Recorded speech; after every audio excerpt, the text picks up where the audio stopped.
everyone. I'm your host, Brittany Jones-Cooper, and welcome back to Build. We all know gymnast Laurie Hernandez as the human emoji, who won a silver on the balance beam and secured gold in the team all-around competition at the 2016 Olympic Games in Rio. Now she's releasing her second book entitled She's Got This, a fictional story about a young girl named Zoe who wants to be a gymnast. Through this heartwarming and inspirational story, Hernandez imparts important lessons she learned on her way to Olympic glory. Guys, please put your hands together and help me welcome Laurie Hernandez. Thank you. How are you doing? I'm great. Good? I'm so happy to be here. Even on this rainy day? Rain is good. Okay, good. Rain is good. Look at this optimism. This is why we love you. Rain is great. So let's talk about this book. She's got this. So much fun. It's a children's book. Why did you want to do this now? I mean, growing up, I always grew up with books in the house. My mom is a social worker, and it was just something that we always had, and I always loved being able to read those. I thought that also sparked creativity for me to do sketching when I was little. So, I mean, writing a children's book and being able to put it out there, not only does it show, you know, how much my family was there for me, but it also looks like me. She has curls like me, and her skin tone's like me, and I think representation really matters. So this was really exciting. Yeah, the illustrations are by Nina Mata, Yes. and when you look at the little girl, she's so cute. She is something else. So what were the conversations around, like you said, making her look like you and, you know, being representative in that way? I mean, I was really expressive as a little kid too, so I hope it was fun to be able to sketch little things, but even on the back of the book, there's photos of me doing splits and me kind of standing there, and if you really match them to the photos, she kind of radiates the joy that I had, you know, when I was a little kid, and I think that was something that stuck out to me. So cute.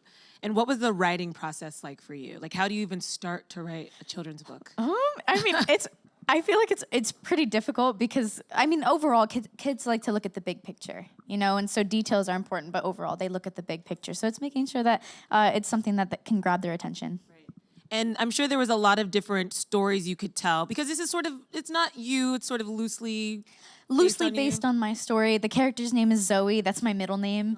I'm sure while you're going through the book, my brother looks a lot younger than I do in the book, but he's actually older than me in real life. There's just lots of different things that are changed, but loosely based on my story. And the story, I think, is one that is so universal, which is really about when you fall, picking yourself up. So why was that a message that you wanted your young readers to hear? Well, it's really, I can't stress it enough. It's important to teach kids that when you fall, you gotta get back up and try it again, and just keep trying, because falling is not failing. Falling is just a way to show you how to do it differently. And if kids can learn that, I feel like they can just keep succeeding, whichever they're doing, whether it's sports or a hobby or a subject that they're learning in. Can you even count how many times you've fallen? No. Like the wipeouts or something else. Falling is one thing, but wiping out is a complete other genre. What is that process like? Because this sort of happens to Zoe in the book, where she has her first kind of her first big fall, and you can see her being like, I don't know if I want to do this again. Have you had those moments where you're like, do I want to do this? I've had quite a few of those moments. I mean, a lot of them I brought up to my mom, and the story that really sticks out to me the most is when I told my mom, you know what, maybe this isn't for me. I don't think I want to do this anymore. And she was like, okay, well, why don't we wait 3 months and we revisit it? And, you know, I hear you. Let's think about this. 3 months later, I look up my mom and I was like, hey, I think I'm ready to get out of here. And she was like, okay, well, why don't we wait 3 more months? And she kept doing that. And then 4 years later, I'm still doing gymnastics. But she really saw, you know, the little kid in me who was still so passionate about the sport. She knew that I would really regret it if I had quit. So. And you see that with Zoe. Her family, like you mentioned, is always surrounding her, which must have been really impactful for you too. Yeah, I mean, my inner circle is everything to me. Without one person, I wouldn't be where I am today. So I need those people. That's my support system right there. Definitely. I'm sure a lot of young girls are constantly like contacting you on social media. What is like the biggest question they always have for you, or like the thing they ask you the most? A question that I get a lot, I mean, a lot of the followers that I have on social media are gymnasts. They are young gymnasts or young athletes. And I think the main question is how to get over mental blocks. Because a lot of times, especially in gymnastics, when you're upside down, you realize what's happening. You really can psych yourself out not to do it. So it's just teaching them to communicate with their coaches and express how they're feeling rather than just sitting with that feeling and not acting on it. Yeah, I mean, sometimes when I see you upside down, I psych myself out, you know? Sometimes I'll be upside down. I'm like, what am I doing?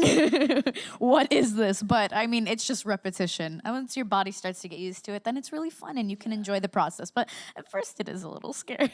I mean, you clearly enjoy the process because I just read some news that you're going to go for it in 2020. Yes, I'm going to shoot for that. Yes. So thank you. That's definitely the goal. I mean, I'm so passionate about the sport, so this is exciting for me. So take me through that because 2016 is such a high. You know, you had this really great Olympics. You came back with two medals. And then you're taking a little break and some time for you. What is that journey like deciding, okay, I'm going to get back in the gym, start training really hard and try to go for 2020? I mean, it was quite the decision because 2016, I had an incredible experience. I loved being with my teammates and just the opportunities were so exciting. And then we did Dancing with the Stars, and then we did 2 tours, and then we released a book, and then there was a book tour, and there was just all these different things that were happening. So I wasn't too sure about a comeback. I was just really staying in the present. But I remember just this year, I was like, you know what, I'm really feeling it. And I'm still very passionate about it. And I had my inner circle tell me, well, you're still really young. And if you're still passionate about it, you have time. So might as well try. And honestly, any encouragement from anybody really helps me. So now that you've announced that you're going to go for it, how does your day-to-day change? What is your life going to look like? So traveling starts to slow down a bit. Training is definitely really important right now because I've given myself a short amount of time, but it's just enough for me to come back for meet season. And it's making sure that we can feel comfortable in what we're doing and hopefully try some new skills. So right now the schedule fluctuates, but right before meet season, they're going to be there for a little while. So those hours are going to shoot up a little. But I like how you said you didn't give yourself a lot of time, but was that on purpose? Because something tells me you like to sort of, you know, persevere under pressure a little bit. I think being an underdog is exciting. I find that really exciting because when nobody really expects that from you, you have a chance to really just blow them out of the water and be like, I'm here, you know? And I love that. Also, I think having a short amount of time really pushes me to make sure that I can get everything done. And it doesn't leave me with any room to question myself, which is important. You can just be focused on that goal. I totally get that. You know, it's like the procrastinators I'm mantra. such a procrastinator. So this is good. I mean, you're a procrastinator with like 2 medals though. So something tells me it's working for you. I wouldn't change things up too much. Tell that to my mom when I'm trying to clean my room.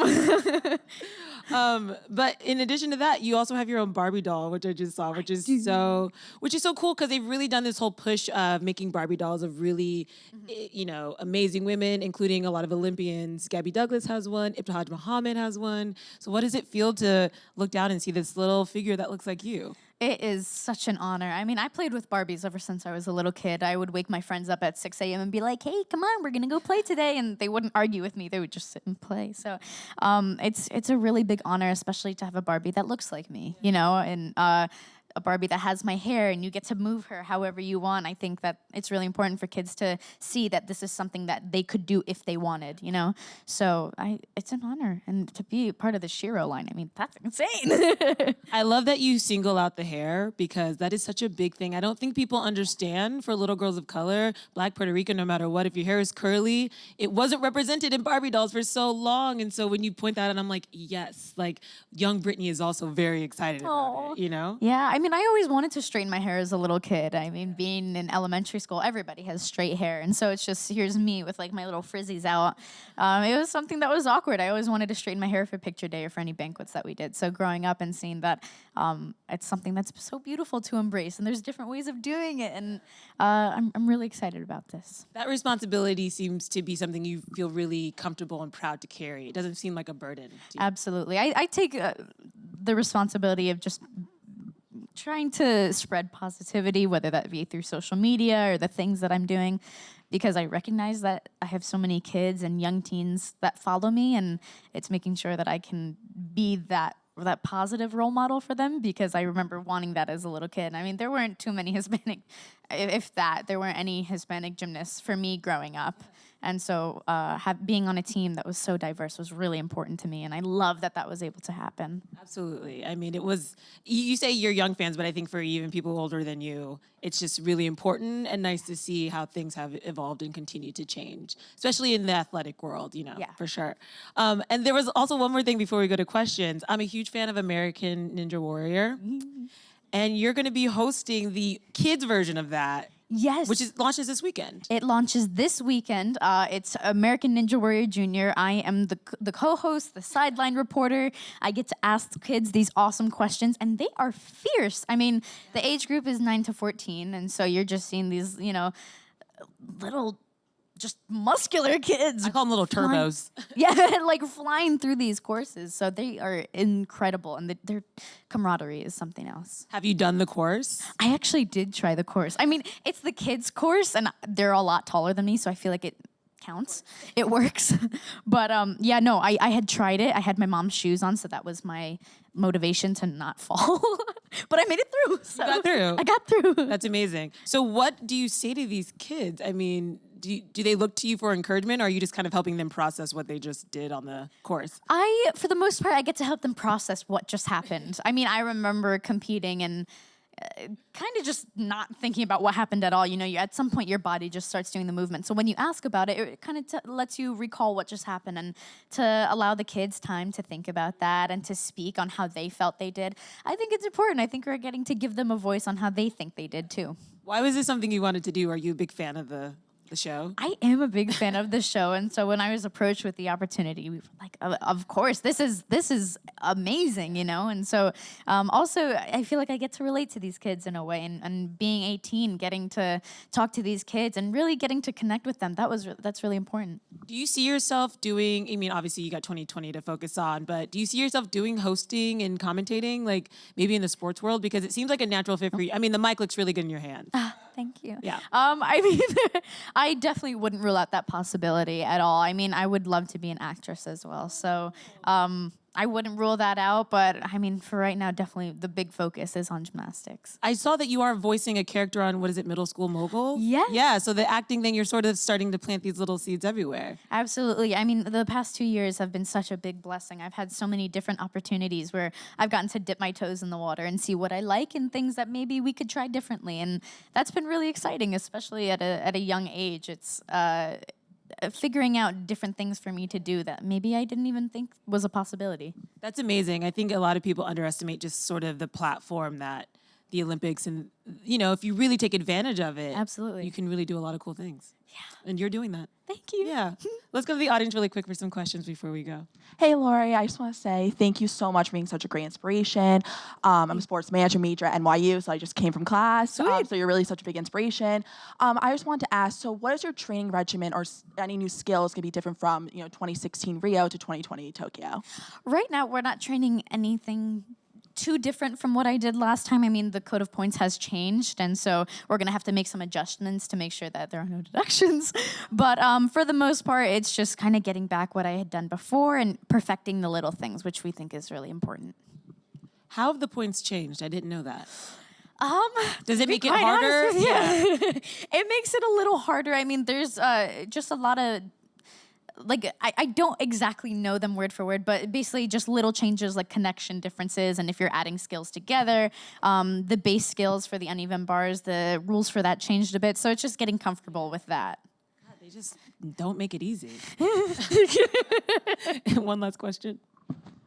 Hi, congratulations. I was just wondering, what inspired you to, know that you'd be good enough to go into the Olympics? What was the qualification? And also, does your body ever physically hurt a lot from all the training and demand?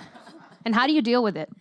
Oh boy. So I think, qualifying to the Olympics, it was a very large process. I mean, we had to go through nationals, and then from nationals qualified to Olympic trials, and then from trials qualified to the Olympics. And then we had like a training camp in between. So it's really, there's a lot of things to make sure that you're prepared and that you're good to be on an Olympic team. I really decided that I wanted to go around 9, and my parents were like, okay, how can we help you get there? Which was a different perspective for me. But yeah, I mean, it's definitely a bit stressful, but I still am very passionate about the sport. As for body pain, Your body definitely takes a beating for the sport, whether that be tumbling and landing short and kind of hurting your ankles a bit. I mean, I've broken quite a few bones and done quite a few things to my body, but I mean, if you can learn to take it easy and to communicate with your coaches, I mean, I have a coach who really stresses, like, tell me when something's bothering you, tell me when you're tired so we can avoid those little injuries. And I think that's really important. But just self-care matters, because if you're not okay, then you can't do what you love and you can't help other people. So I love your reaction to that question. You're like, I hurt all the time. I hurt all the time. We actually had one more question. Yay. Hi. Hi. So my question is, what was your favorite behind the scenes moment from the Rio Olympics? Ooh, I think my favorite behind the scenes moment was being able to meet all the different athletes that were there, because I mean it's full of diversity and representation and different body types and different heights and different countries, and there's a language barrier, and there's just all these different things that really make the Olympics. And so, I mean, I have my list of favorite athletes. I was able to meet Usain Bolt while we were out there, and, you know, just going to the cafeteria, meeting the Cuban basketball team, realizing that gymnasts are barely 5 feet. They're like barely 7'5". It's fine.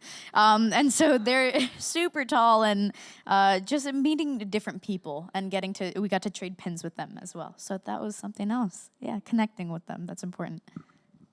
Thank you.